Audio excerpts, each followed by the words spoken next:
What's up, everybody? It's your boy Chris C. Pupsarat bringing you another edition of the Car Concierge Show. The show that helps you with the buying, selling, maintaining, and repairing of all your vehicles.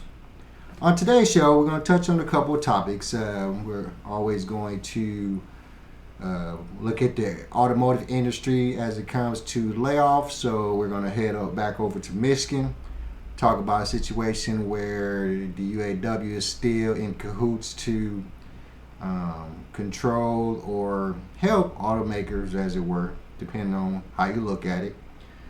Also, we're going to talk about, we're going to start a new segment on the show. And what we're going to do is we're going to talk about things that people hate about their cars. One thing I find extremely important is, just like when you're looking for your mate, when you're looking for your vehicle, you should do as much research as you can.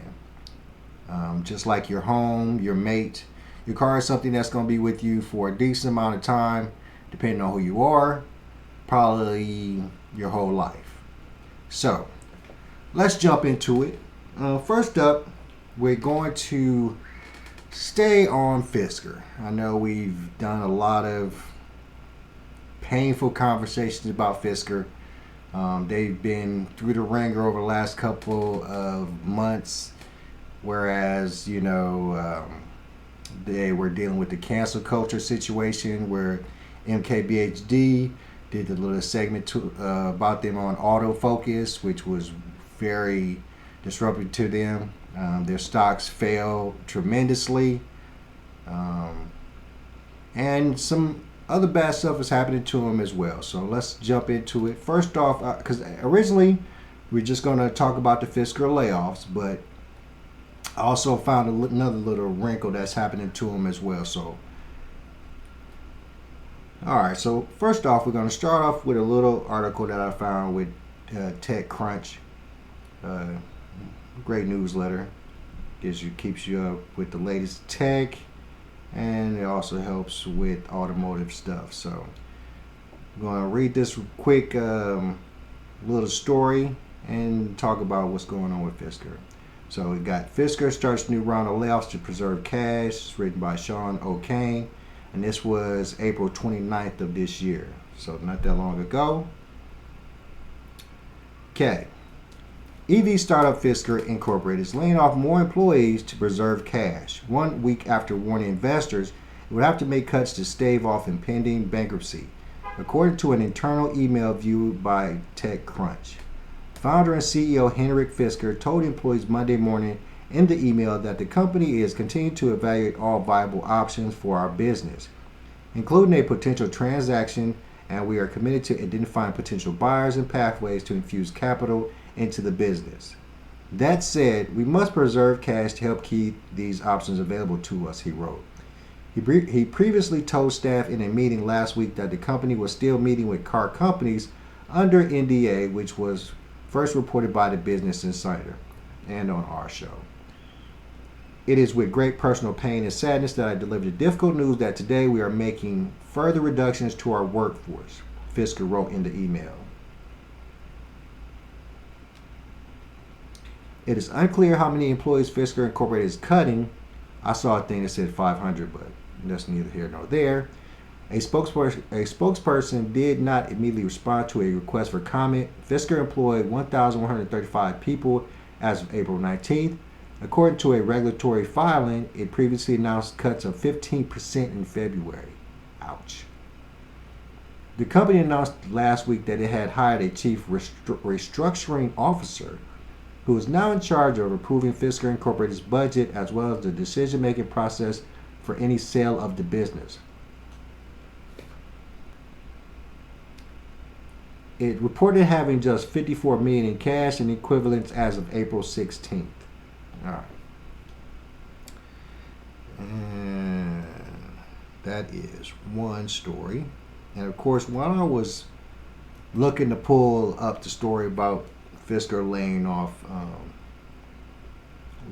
some people, having some layoffs, I also saw this article that came out 7 hours ago and Investor Place, a place I check out for my investments and to keep in the know. But they had showed a little article as well, speaking about Fisker, and we're going to check that one out too. All right, Investor Place. Fisker stock alert. Fisker is closing its California headquarters. Fisker's lack of sales and low cash balance are threatening its existence. Ouch. So this was written 7 hours ago by Eddie Pan. Fisker will shut down its headquarters in Manhattan Beach, California, according to reports. The company had just $53.9 million of unrestricted cash as of April 16th. FSRN stock is down by 97% year to date. All right. FSRN headquarters in Manhattan Beach, California will soon shut down, according to Business Insider and 3 Fisker sources. Last month, the struggling maker of the Ocean SUV informed its Manhattan Beach employees that they would be moved to another Fisker location roughly 25 miles away in La Palma, California. Now, La Palma's nice. When contacted by Business Insider, both a Fisker spokesperson and a spokesperson for Continental Development Corporation, I guess that's the company that's guiding them now, Fisker's headquarters lessor declined to provide any comments on the situation. Fisker's on precarious ground. The electric vehicle maker burned through $904.9 million of cash in 2023. Ouch! For operating and investing activities, leaving a cash balance of $325.5 million as of December 31st. As of April 16th, the company's cash and cash equivalents had declined to just $53.9 million of unrestricted cash and $11.2 million of restricted cash. Okay, sorry about that. $53.9 million of unrestricted cash and $11.2 million of restricted cash. Fisker shut down Manhattan Beach headquarters. In its 2023 Form 10-K, Fisker disclosed a troubling going concern warning. Our ability to continue as a going concern is dependent upon our ability to raise additional debt or equity finances enter into a strategic partnership with an OEM, original equipment manufacturer, and generate cash for the sale of vehicles. We need significant additional funding in the near term to execute our business plan and to continue our operations. It's not good. Back in late April, the company informed its employees that it was in talks with 4 automakers, Nissan being one that we know of, concerning the acquisition. There have been no updates since then. This comes after a failed $400 million investment from Nissan, see I told you, who is reportedly interested in Fisker's unreleased Alaska truck and truck platform. Ouch. All right. And that's that.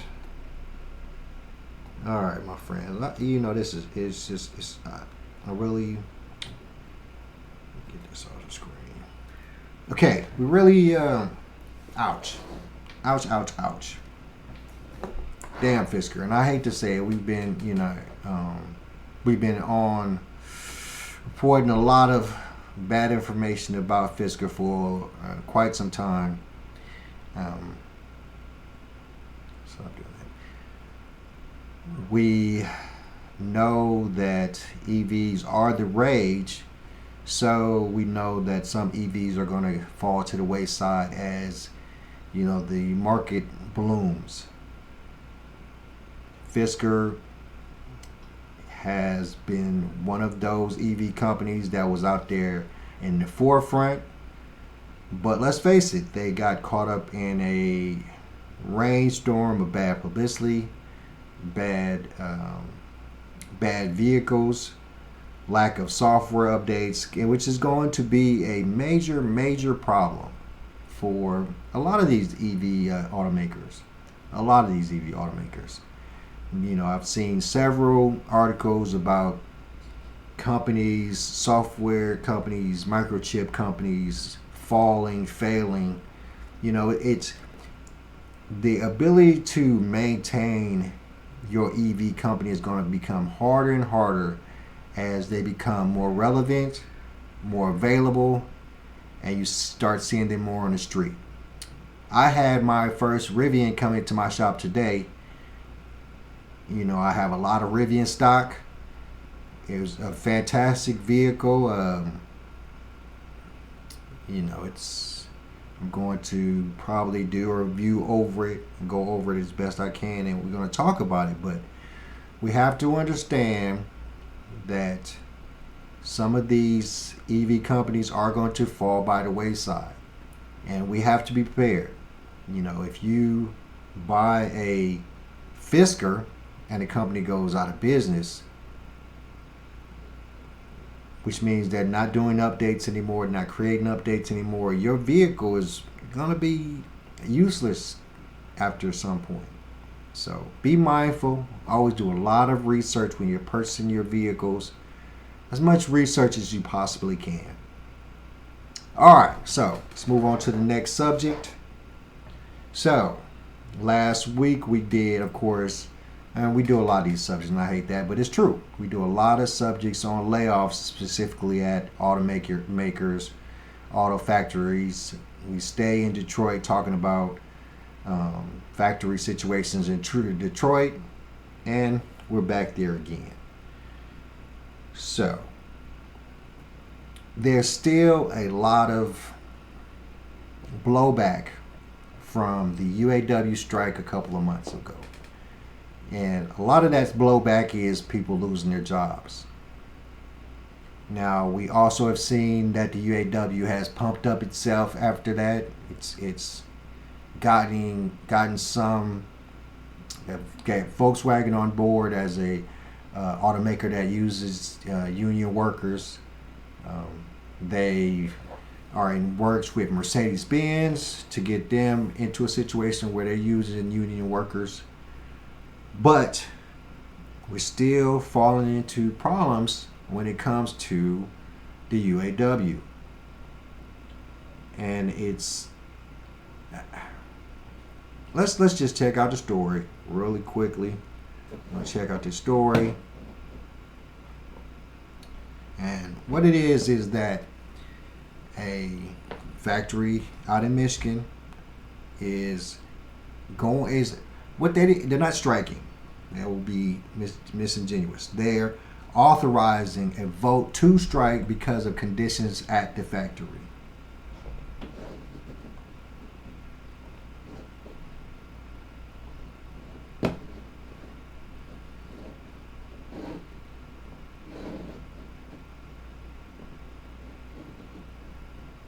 The United Auto Workers stand-up strike last fall proved costly and highly disruptive. And once the dust settled, many felt we'd seen the last of job actions, in the auto world for a while. But there's one brewing in Warren tonight. In a highly unusual move, Local 869 inside the Warren stamping plant took a strike authorization vote. And with more on what's going on, we turn to Local 4 Business Editor Rod Maloney with the latest tonight from Warren. Ron. Well, Kimberly, for people who are puzzled by all of this, you need to understand that there is the UAW national contract, which covers most of the auto workers, but there's also a local contract at every plant. And it's this issue right here that we're talking about. And they're saying here at the Warren stamping plant, things are not good inside, and so they're taking this strike authorization vote to move things along at the bargaining table. The Warren stamping plant is important. Opened in 1949 and sitting on 78 acres. It makes hoods, lift gates, and fenders for vehicles like the Durango, Pacifica, Jeep Gladiator, Grand Cherokee, Wagoneer, Grand Wagoneer, Wrangler, and Ram trucks. Half a dozen plants serviced that could idle should they walk here. Yet UAW Local 869 President Romaine McKinney says his membership feels anything but important. The company has the right to mismanage the building. They're doing a great job. So many of the 700 or so production workers came out to Local 869 today to vote whether to authorize a strike, telling negotiators like McKinney they have the right to take the plant out on strike if they can't get any farther at the bargaining table. Outside the plant, the rank and file gave specifics. Tim Godfrey's worked here for 25 years. We use sheet metal every day here, right? And we're required to wear Kevlar gloves and Kevlar sleeves. when you walk in the morning, those gloves aren't even available. And they stress safety issues, but then they're not making the conditions very safe. It's like a lot of days on rainy days, you got to battle through water, and I'm a high-low driver. The company out with a statement today. Quote, Stellantis is committed to providing a safe and healthy work environment for all employees. The company is in discussion with UAW Local 869 to assess open health and safety grievances at the Warren, Michigan stamping plant and aims to resolve this matter without a work stoppage, end quote. Well, President McKinney isn't so certain that's going to happen. He says they have 200 grievances on the table right now, and he says they haven't had a local contract here since 2007, which would be an outlier. Back to you. Rod, do we know when we might see the results of the vote? Well, they closed off the voting at 5 o'clock today, and we're told that we should have the numbers in the count by about 7 p.m. Tonight. Okay, we'll keep folks posted. Rod, we appreciate it.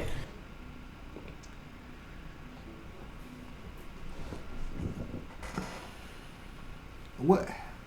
Okay, so this is what the UAW is for. The UAW is made to make the conditions at the plant that you work at better for you. If they're having problems with health situations, not having the proper equipment,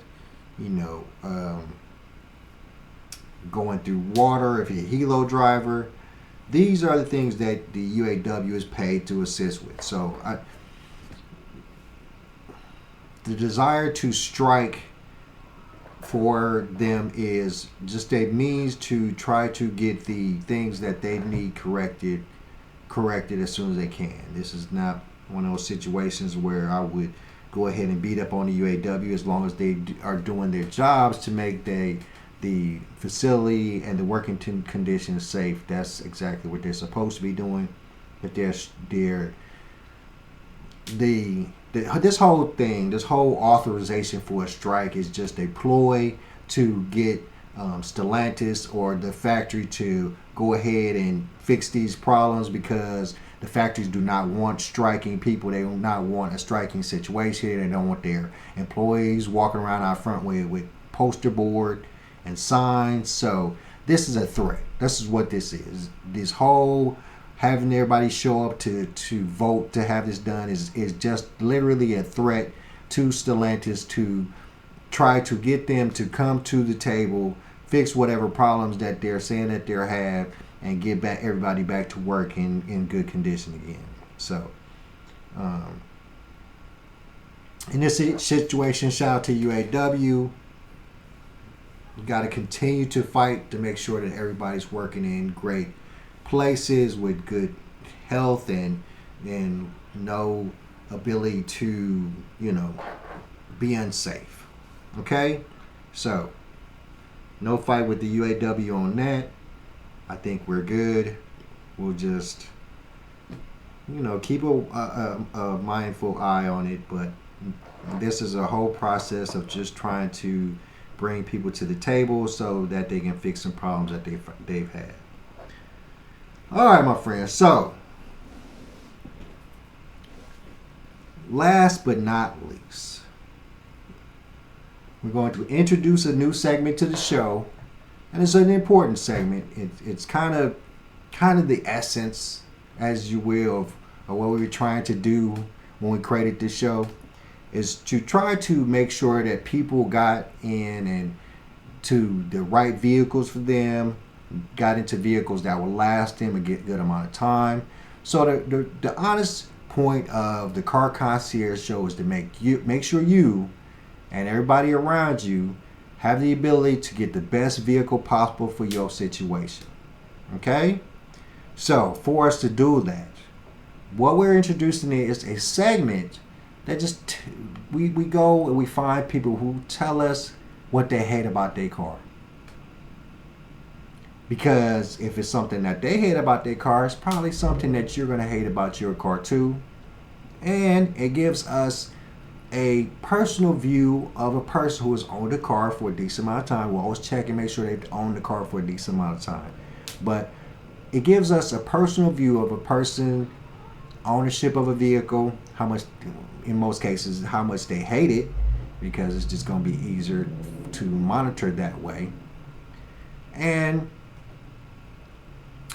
let you get a little research on vehicles that you might be interested in. So, on today's episode, we're going to check out a young gentleman who's going to tell us about his Tesla Model 3. And of course, I was going to start the show off with an EV. We got to start it off with an EV. We've spent a lot of time concentrating on EVs lately, so we might as well keep it going. So, this is a young man. He has a YouTube show. It's called Overdrive Reviews. Everybody go check him out. And this is why he hates his Tesla Model 3.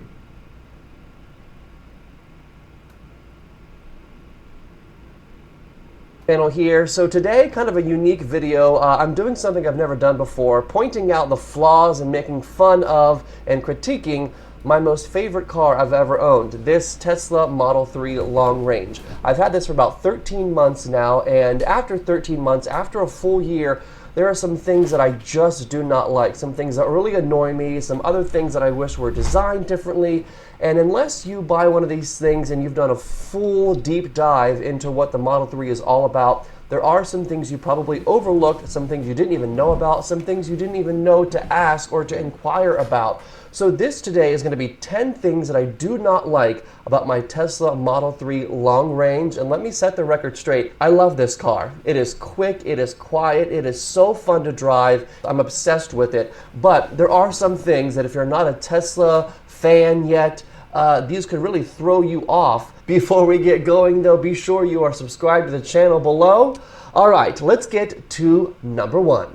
Number one, too minimalistic. I know Tesla prides itself on being a minimalistic type of brand and not being a cluttered car on the inside, but the only buttons on this thing, okay, up top here, the hazard light, and then the window controls and the door controls. So there and there, that is it. Everything else is in this center touchscreen. I think I want more buttons. I've come around after a year of loving this touchscreen and being, obsessed with it. I think now I want buttons, especially a button or a latch or a handle for that glove box. It's just insane. I want more buttons. Too minimalistic. Number two, the automatic windshield wipers. The system sucks, at least on my 2018. It reads rain when there's no rain on the windshield. When the rain is really coming down, they barely move. You have to constantly remind the system to turn on and prompt itself to move. The automatic windshield wipers in this car are not good at all. I've tried to have it recalibrated to no avail. You constantly have to change it and switch it from manual operation to auto operation. When you reverse sometimes for no reason, they go crazy back and forth. It just makes no sense. I don't like it at all. The automatic windshield wipers in my Tesla Model 3, big thumbs down. Number three, it's right above me. This massive sunroof, panoramic sunroof. I love how much light it lets in.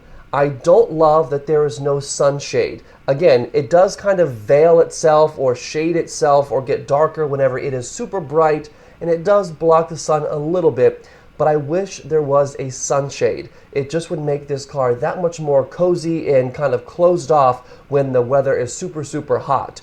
Related to the sunshade, I do wish that this slid back a little bit and some actual air or some sun could be let in on days that it's not too hot outside. This is a fixed big pano sunroof, and I wish it moved a little bit. Some sunroofs on some Teslas do move. The Model 3s does not. It is set in place. Number four, the earlier Model 3s came with this piano black glossy type of trim and inserts all over the place, and I actually covered mine up for this reason. This black covering gets super fingerprinty. Look how oily and gross that looks, and I clean this at least once a week. It is impossible to keep clean and free of fingerprints and dirt and grime. I've covered mine up here in the center where I touch the most with some faux carbon fiber inserts to give it a kind of a sportier look, but also to just get rid of so much of that black glossy covering, because I could not stand looking at all the fingerprints and dirt everywhere.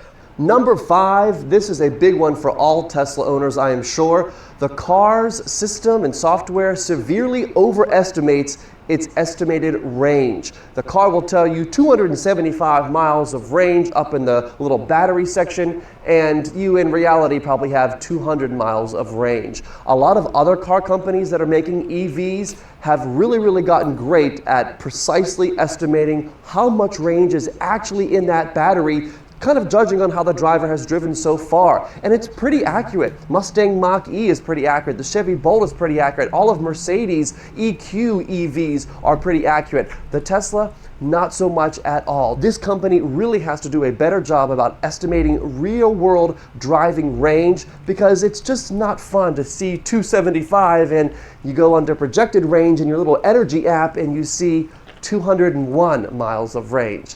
Don't love that.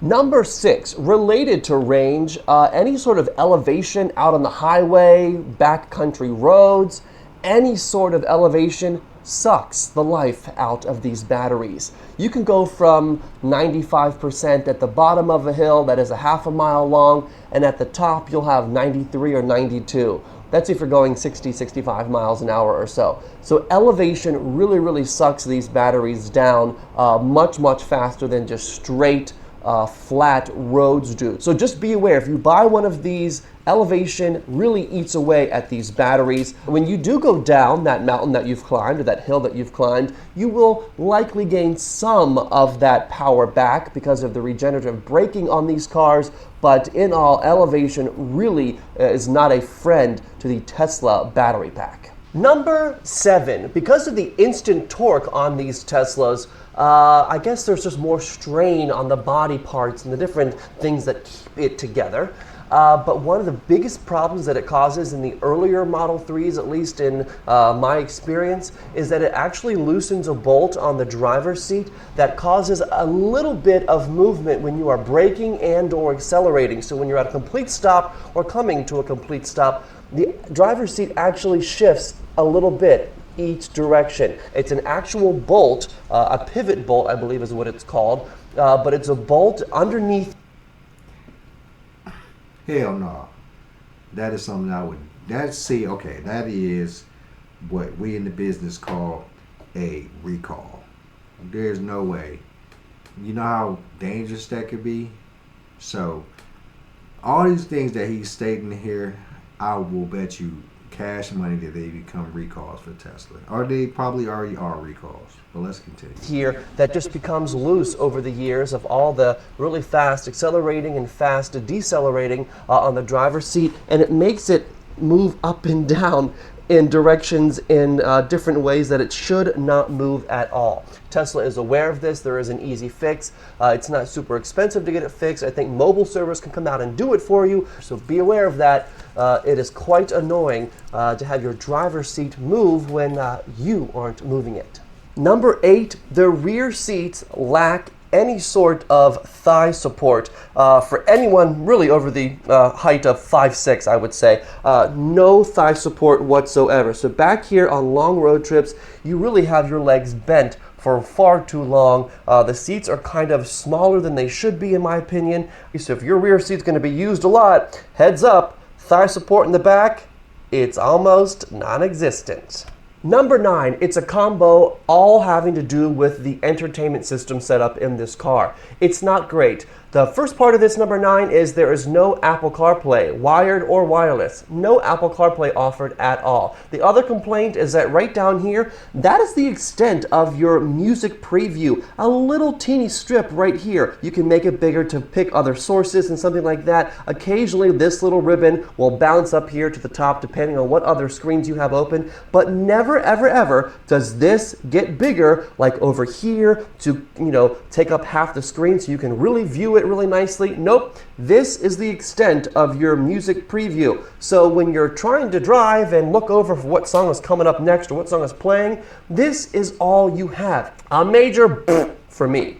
And number 10, these earlier model Teslas can be a little noisy out on the highway, especially at 65, 70, 75 miles an hour, because there is no double pane glass. The newer models, the refreshed ones, do have double pane glass, but mine right here, yeah, just one pane of glass. The car is a little bit noisy at highway speeds. I put in some extra kind of liner here on the inside of my door. Let me show you, just to kind of get rid of the extra noise. I added some weather stripping down here to kind of deaden any of the noise from the wind and things. It's worked a little bit, but single pane glass on these earlier Tesla Model 3s, well, there you have it. 10 reasons why I don't like my Tesla Model 3. Again, the reasons why I do love this car absolutely override those 10 reasons, but they are 10 reasons and things that I think about quite often. And when people say, hey, what do you really think about your Tesla Model 3?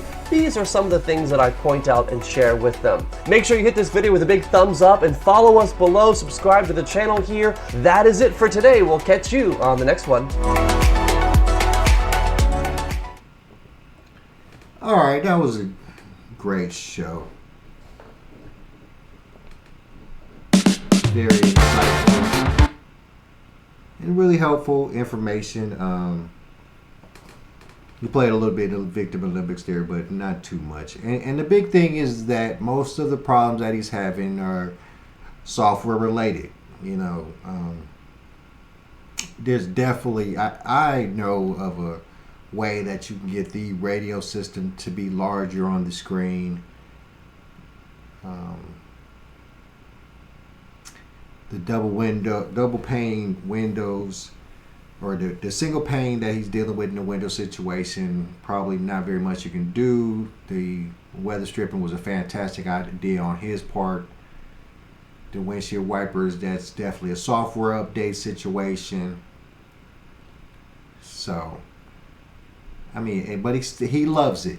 He had these 10 things that he hated about the Tesla, but he still admits that he loves the vehicle. I love Teslas too. So, just a little help for you when you're looking for your next vehicle. If any of these 10 things are detrimental to your idea of the vehicle that you want to drive, then there you go. Tesla Model 3 2018 model is probably not for you.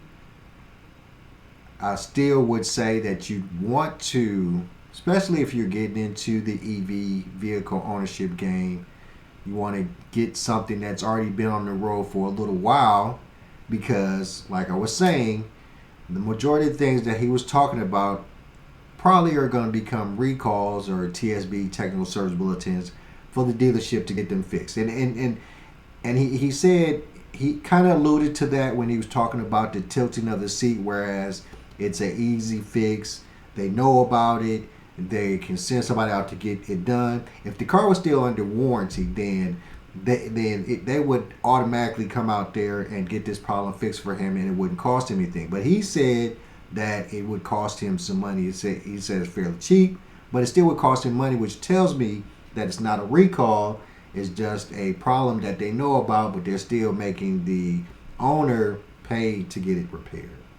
Which, that is something that I'm going to have to do some research on, is the whole concept of recalls and technical service bulletins for electronic vehicles. I'm not privy to if they follow the same Department of Transportation realities when it comes to submitting recalls and submitting technical service bulletins. So that is something that I myself am going to have to do some research on. But as this video showed, there were several things that of course could be fixed with software updates, and several things that could be extremely detrimental that should in most cases become recalls, or at the very least technical service bulletins to help the dealership or the automaker fix these problems for its customers. All right, my friends, I'm going to get up out of it, y'all. It's a pleasure as always We're going to continue to keep the Car Concierge show going. We're going to do it every Wednesday and Sunday. We're going to do our weekend review Sunday shows and our diehard automotive shows on Wednesday, and we'll add as we go along. Thank you for tuning in. If you have any questions or concerns, hit me in my DMs. Hit me in my email, twisterpup01@gmail.com. Please like and subscribe. Share this with your friends. Buy me a drink. Have my Cash App, twisterpup01. And I'm out. Peace.